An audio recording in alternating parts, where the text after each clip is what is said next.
안녕하세요, 여러분. 파리 생제르맹이 트로피를 들어 올리는 걸 보고 그 기쁨이 워낙 크다 보니까 이게 좀 완충이 되는 겁니다. 쿠션이 있으면 충격이 좀 덜하잖아요. 22년짜리 쿠션이 있었던 겁니다. 두껍습니다. 두꺼워요. 먼저 아스날 이야기부터 하겠습니다. 결승에 올라왔습니다. 수많은 사람들이 5대0으로 처발릴 거다라고 했습니다. 저는 그 이야기를 들을 때마다 조금 이해하기 어려웠습니다. 왜냐하면 아스날이 대량 실점을 하는 스타일의 팀이 아니거든요. 이 팀이 어떤 팀인지를 아는 사람들은 알아요. 수비가 얼마나 단단한지를. 그래서 전 어떻게 생각했냐면 정배는 파리 생제르맹이지만 그래도 한 번 기회가 있지 않을까라고 생각했습니다. 그리고 실제로 선제골을 넣었습니다. 카이 하베르츠가 넣었습니다. 이 사람은 태어날 때부터 결승의 사나이였던 것 같습니다. 그 어려운 각도에서 무각으로 올려 때리는데 상단을 보고 팡 차잖아요. 그걸 그냥 그렇게 조지는 거는 기술적으로 엄청난 겁니다. 골키퍼 입장에서 막을 수가 없어요. 머리 쪽으로 올라오는데 그게 들어가 버리니까. 하베르츠 결승의 사나이. 그리고 잘 끌고 갔습니다. 꽤 오랫동안 잘 버텼습니다. 파리가 주도했지만 아스날도 할 수 있는 걸 다 했습니다. 카운터를 치면서 선제골을 넣고 버텼습니다. 그러다 동점을 허용했습니다. 연장전까지 갔습니다. 연장전에서도 어떻게든 버텼습니다. 그리고 승부차기까지 갔습니다. 승부차기. 마갈량이스가 실축했습니다. 그 장면. 아스날 팬들 중에 마갈량이스한테 뭐라 할 사람은 거의 없을 거라고 봐요. 왜냐하면 이 선수가 이번 시즌에 해준 게 워낙 크거든요. 세트피스 장악, 제공권 지배, 결정적인 순간마다 있어줬던 선수. 그 선수가 승부차기에서 키커로 나선 것 자체가 이미 용기 있는 일이었습니다. 에제 에베레치 에제 거는 좀 짜증났습니다. 솔직히 말씀드리면요. 뜸 들인 게 너무 컸습니다. 골키퍼가 타이밍을 잡고 넘어지면 그쪽으로 차려고 했던 것 같은데 그러다가 아예 골문 바깥으로 내보내버렸습니다. 이건 좀 아쉽습니다. 이건 아쉬워해도 됩니다. 그리고 라야가 누누 멘데스 걸 막은 거. 이건 라야가 한 겁니다. 에제랑 마갈량이스는 날렸고 라야가 막아준 거죠. 타비라야 이번 결승도 너무 잘했습니다. 어쨌든 졌습니다. 준우승입니다. 아쉽습니다. 물론 아쉽습니다. 그런데 저는 지금 이 순간 누구를 욕하고 싶은 마음이 들지 않습니다. 왜냐하면 선수들이 할 수 있는 걸 다 했다고 생각하거든요. 특히 아스날의 멘탈리티가 이번 결승에서 돋보였습니다. 결승이고 좀 얼어있을 법도 한데 살리바의 오른발 패스, 루이스 스켈리의 볼 운반. 이런 것들이 자연스럽게 나왔습니다. 제가 느꼈던 예전 아스날의 인상과 많이 달라져 있었어요. 벵거 감독 시절에도 아스날은 챔피언스 리그 경험이 많은 팀임에도 불구하고 언제나 좀 쫄려있는 후달려하는 느낌이 있는 팀이었어요. 그런데 오늘은 그런 느낌이 덜 들었습니다. 이게 아르테타 감독이 만들어낸 문화 변화입니다. 겁없이 도전하는 팀. 이 문화가 이번 결승에서도 보였습니다. 인카피에도 오늘 잘했습니다. 그런데 부상을 당했는데 교체 카드가 없어서 못 바꿔준 부분이 좀 그랬습니다. 칼라피오리가 몸이 안 좋아서 못 나온 것 같고 그래서 인카피에를 넣었던 것 같아요. 그 부분이 좀 아쉽긴 했는데 뭐 어떡하겠습니까? 모스케라가 경고를 하나 받았습니다. 스로인을 좀 늦게 던졌다고 받은 건데 그 카드 하나가 심리적으로 수비수들을 쪼이게 만들 수 있거든요. 그게 결과적으로 좀 아쉽게 다가왔습니다. 그래도 박수 받을 만한 경기를 했습니다. 이건 진심입니다. 이제 파리 생제르맹 이야기를 해야겠습니다. 화제 전환입니다. 파리 생제르맹이 2연패를 했습니다. 챔피언스 리그 2연패.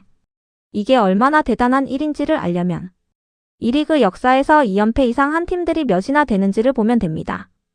챔피언스 리그 시대 기준으로 9번째 팀입니다.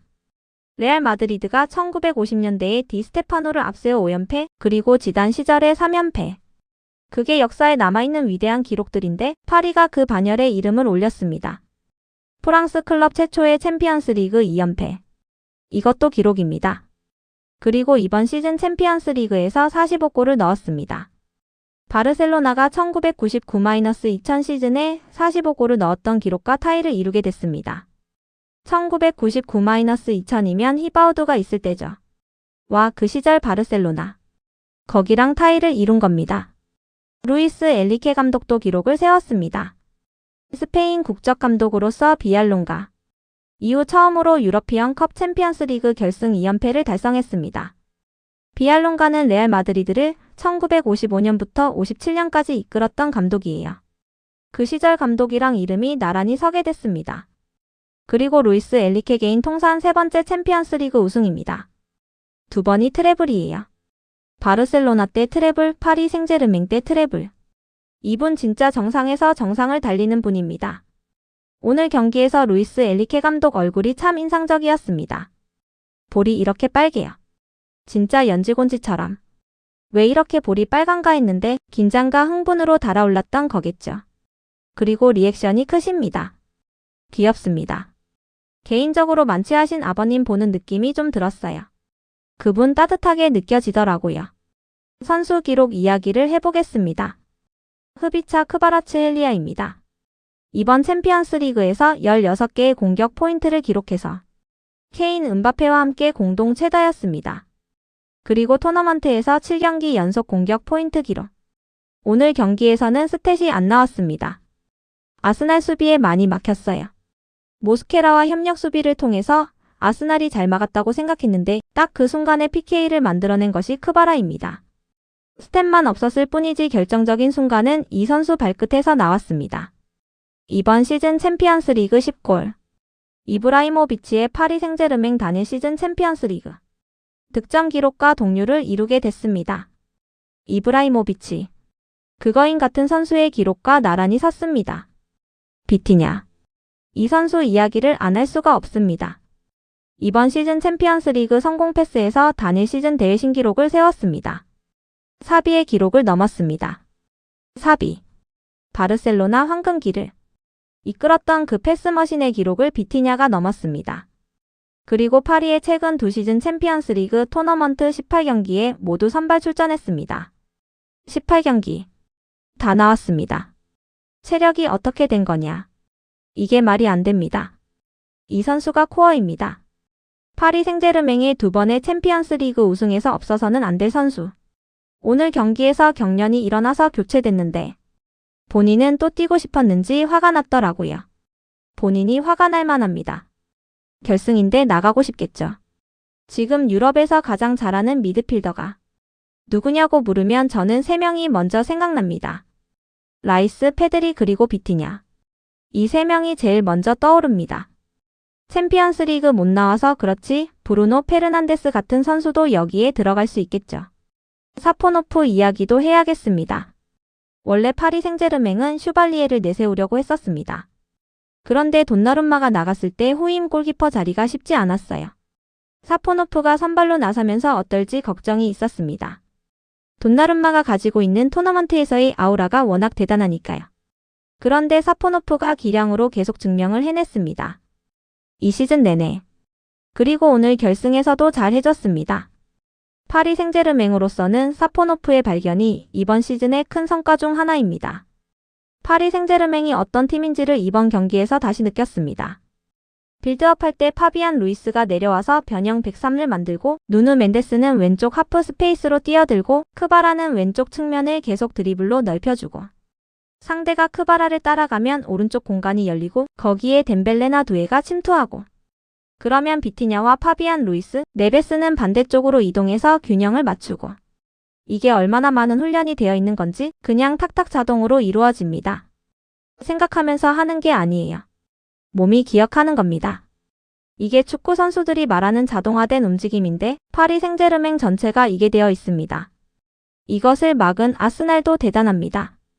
정말 촘촘하게 수비를 했어요. 장영훈 코치가 이런 말을 했습니다. 어떤 패턴이 정형화되어 있기보다는 마인드셋으로 하는 것 같다고. 기본 세팅이 있고 그 안에서는 멘탈 관리인 것 같다고. 우리는 공을 빼앗는 순간 골을 넣으러 간다. 그 안에서 움직임이 자유로우면서도 다양하게 나오니까 상대하는 팀 입장에서 이렇게 부담스러운 팀이 없다는 겁니다.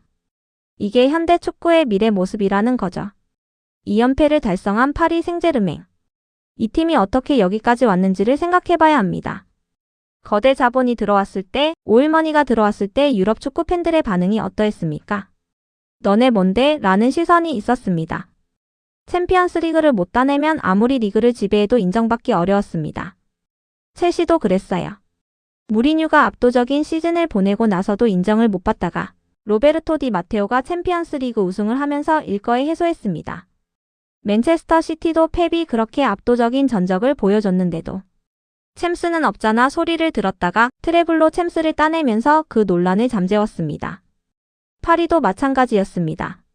엄청난 돈을 썼을 때도 챔피언스 리그 우승을 못했습니다. 그러다가 팀의 중심이 음바페에서 덴벨레로 옮겨가는 순간, 그리고 젊고 빠르고 역동적인 팀이 된 순간 챔피언스 리그 우승이 왔습니다. 그것도 2연패로. 흥미로운 건 사고뭉치로 유명했던 덴벨레가 그 중심이 됐다는 겁니다. 지난 시즌 트래블 발롱도르, 이번 시즌 챔피언스 리그 우승. 덴벨레가 이 모든 것의 중심에 있습니다. 덴벨레 이야기가 나왔으니 월드컵 이야기를 잠깐 하겠습니다. 오늘 경기 막판에 덴벨레가 부상으로 교체됐습니다. 햄스트링을 좀 잡는 것 같았어요. 트로피 들 때는 또 뛰긴 뛰더라고요. 본인은 트로피 드는 거는 다리 아파도 뛰는 겁니다. 이해합니다. 만약에 이번 월드컵에서 프랑스가 우승하는데 덴벨레가 주역이라면 저는 발롱도르 가능하다고 봅니다. 챔피언스 리그 우승, 리그 우승, 월드컵 우승까지 된다면 그 세 개를 다 한 선수가 발롱도르를 가져가지 않으면 누가 가져가겠습니까? 그런데 걱정이 되는 건 덴벨레의 몸 상태입니다. 데샹 감독이 어쩌면 조별리그에서는 좀 쉬게 하고 토너먼트 때부터 뛰게 하는 관리를 할 수도 있겠죠. 그 정도의 전략적 판단은 데샹이 할 수 있는 분이니까. 내년 챔피언스 리그 이야기도 잠깐 하겠습니다. 파리 생제르맹은 이번 시즌 베스트 11이 지난 시즌이랑 거의 똑같았습니다. 골키퍼 빼고 필드 플레이어 10명이 같아요. 이게 엄청난 강점이거든요. 두 시즌 동안 같은 선수들이 같은 방식으로 축구를 했다는 건 완성도가 그만큼 높다는 의미입니다. 보완점을 찾자면 수비입니다. 103 형태에서의 수비가 이번 시즌에 지난 시즌보다 불안했던 장면들이 좀 있었어요. 실수도 나왔고요. 그 부분이 전술적으로나 스쿼드적으로 어떻게 보완될지를 지켜봐야 합니다.